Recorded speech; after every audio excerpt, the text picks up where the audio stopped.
Check out that slick little assassin, boys.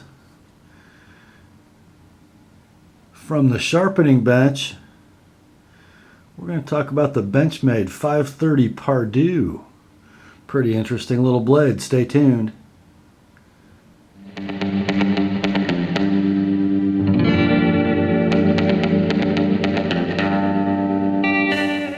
Hi gang, Rob here. It's the evening of 9 January 2014.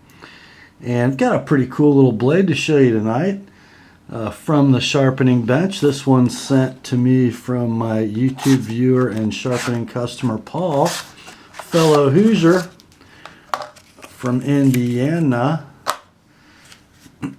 Yeah, nice blue box, nice black baggie. Inside, what we have appears to be a brand new Benchmade 530 Mel Pardue folder. Quite an interesting little knife. Designed specifically to be a lightweight, ultra thin, backup defensive blade, I think. I think there are a couple reasons it doesn't make a great EDC knife, and there are a couple of there are a couple compromises made in the interest of thinness and lightweightness that we'll talk about as we get into this. Let's give you the main specs on the knife before we get started. What we have is a Mel Pardue designed, sort of modified dagger. Some modifications necessary to make it a folding knife. Of course, because we do have spine protruding from handle when closed, although not very much. We'll get into that as the video rolls on, but the top edge of this dagger-shaped or spear point blade can't be sharpened because it is exposed when the knife is closed, but pretty darn symmetrical spear point dagger profile with a very symmetrical handle, sort of that classic dagger homage handle design that Mel Pardue likes. You guys will remember that Mel Pardue is the designer of the legendary Griptilian series of blades for Benchmade. And he sort of appreciates his knife history, doesn't he?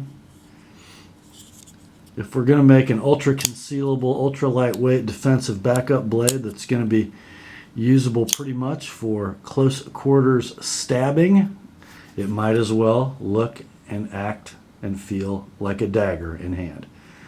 You can grab for this thing in the dark. Doesn't matter how you grab it. You're going to have defensive purchase,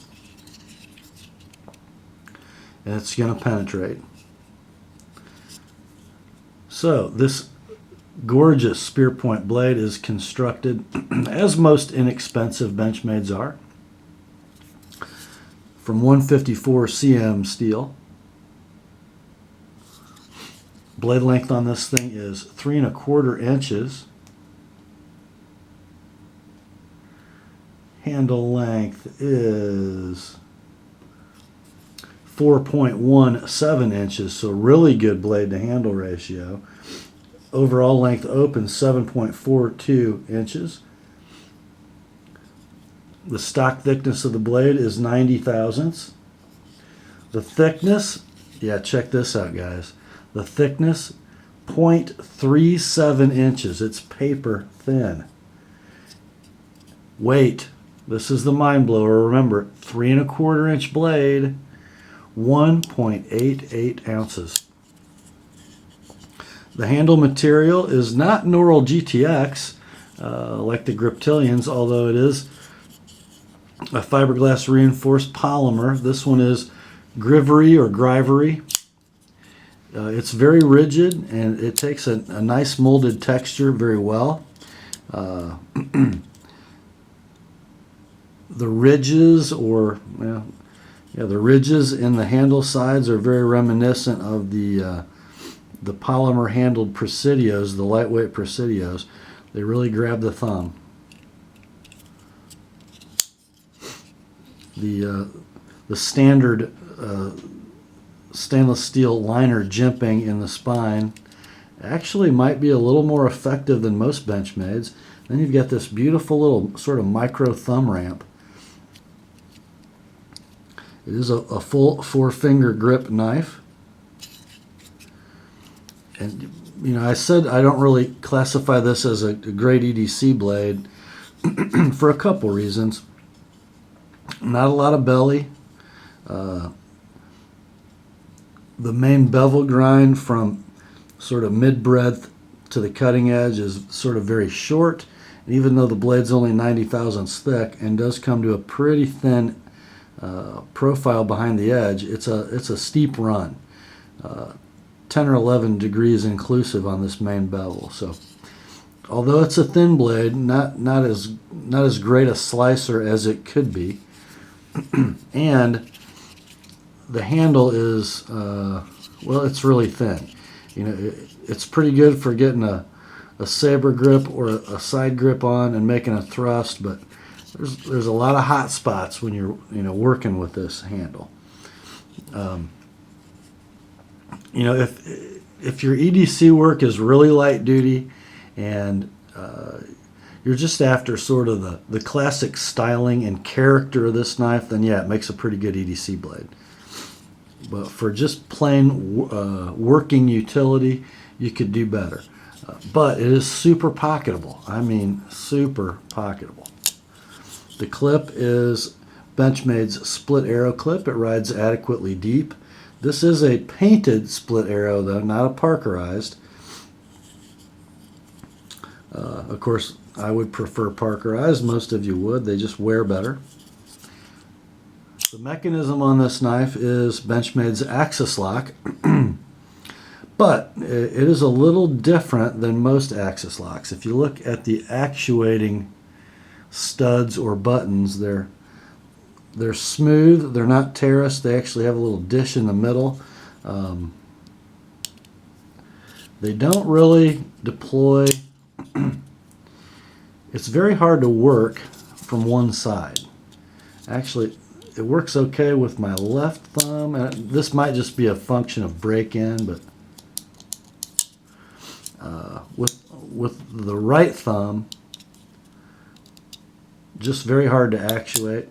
Really, to release the knife from the locked position, you're better off to sort of keep a couple fingers on the clip, kind of bury the butt in the palm of your hand, and then grab with the thumb and forefinger, and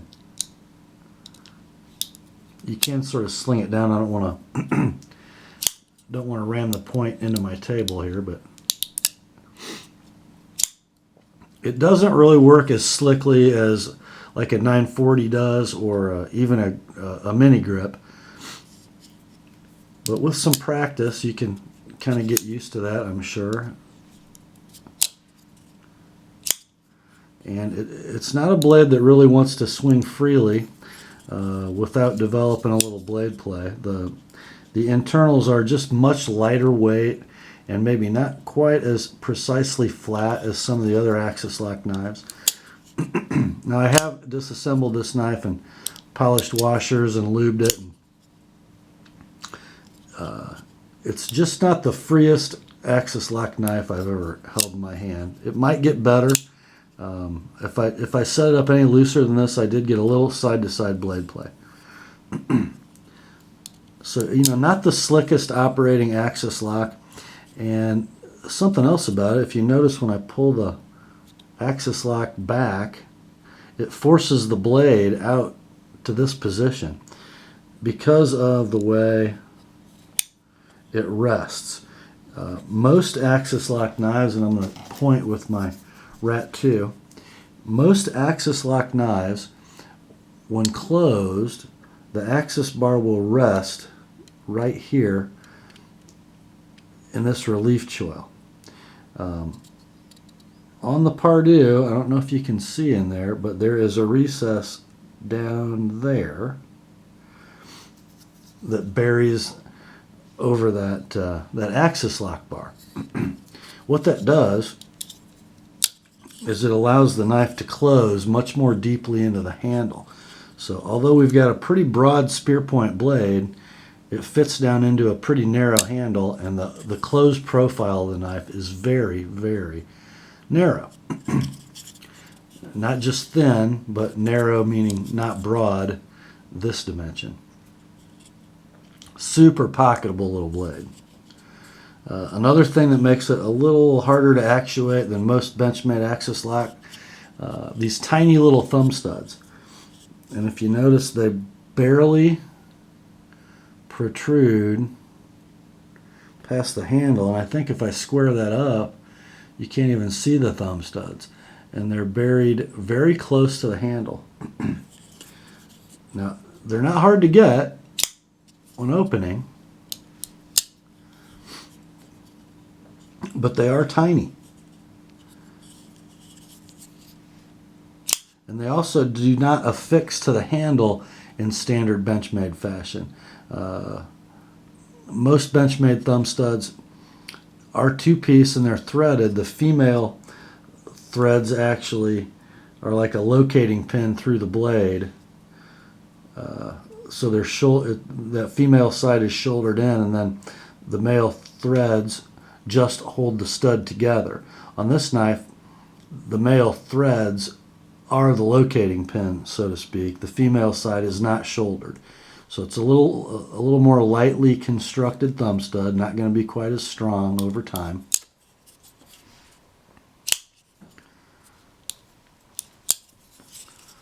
So it's sort of a knife that gives up a little bit in the interest of lightness of weight and thinness of carry. So not as much fun to play with as most axis lock knives are. I'm just having trouble here, guys, showing you how that thing really closes. It can be flipped closed. I'm just in the way of the camera and the table here a little bit, and it's not as awkward as I'm making it look, although it's not as slick to operate as, say, a 940 would be.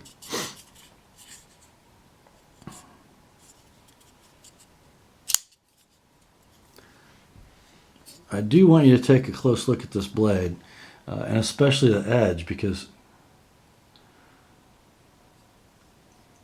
I sharpened this on the Edge Pro at 17 degrees per side, and look how not broad that edge bevel is. Good job, Benchmade, on grinding a knife thin from the factory. Factory edge was not bad on this knife, actually. I did have a little bit of a wonky spot right up here between the belly and the tip. It took a little while to sharpen out, but it wasn't horrible. Symmetry wasn't bad. Wasn't perfect, but it wasn't bad. It's pretty perfect now. I did have my normal issue with the plunge grind at the base of the blade, though.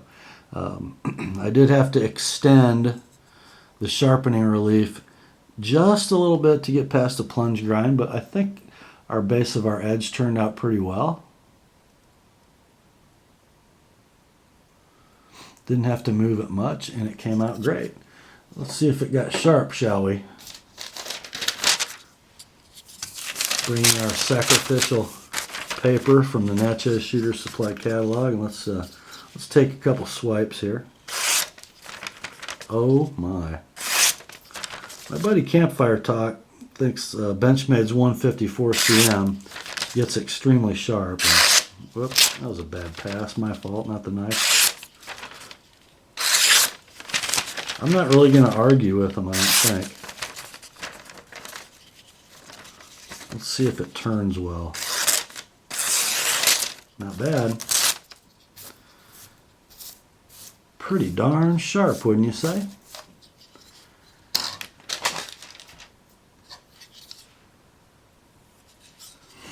The finish on this blade is Benchmade's. I love the way they do this. It's a satin finish, and then they stonewash it. And they don't do it to obliterate the satin grind lines. You can still make them out, but when you run your fingers down the blade, you don't feel any grind lines. Like if you look at a Taiwan produced Spyderco in the satin finish, those grind lines are those peaks are harsh. I just love the way they do it. It's a fine satin with a fine stone wash. You can pick up both textures with your eye, both the satin and the stone wash, and it makes it just a very slippery slicer. Very similar to the finish on a Benchmade 710. A little nicer than most 940s though, I think.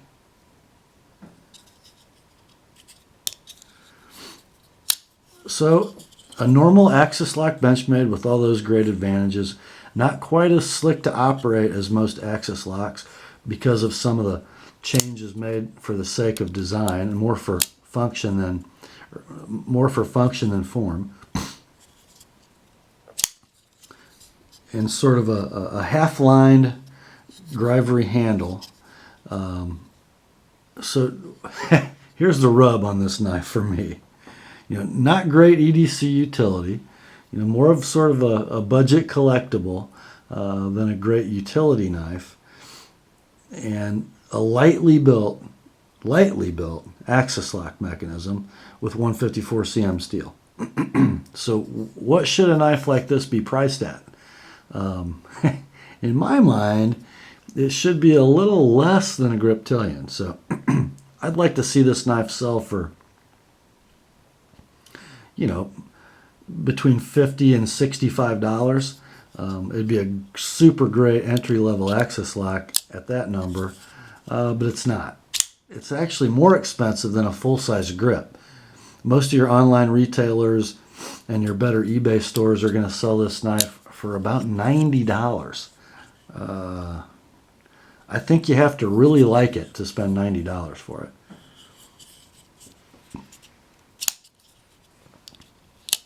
Yeah, it's an axis lock. It's probably, it's a stronger knife than maybe it's a stronger knife than a Spyderco Delica. Maybe it's not. I think they're pretty proud of this for $90. But if somebody gave me one for Christmas, would I be happy? You bet I would. And it doesn't look like everything else, does it? Is it well made? Well, you guys just, take a look. See any odd parting lines or flash hanging off that polymer handle? I don't think so. It mates very well. Love those little flutings in the ends. Blade grinds are amazing. Finish is amazing. What an attractive little thing.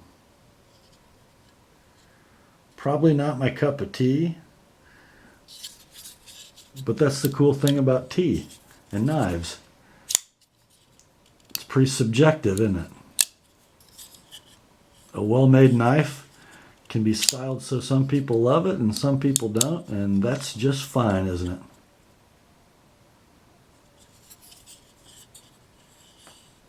But it's pretty hard to look at, even if you analyze it and think, from a functional standpoint and from a utility standpoint, not for me.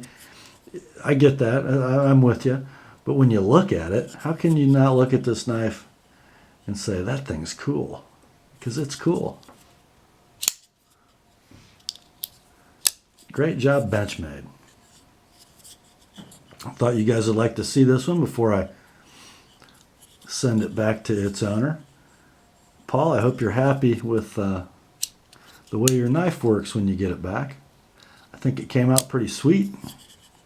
That's all for tonight, my friends. So grace to you and peace from God our Father and the Lord Jesus Christ. And remember, the Word and Paul's 530 Pardue are sharp.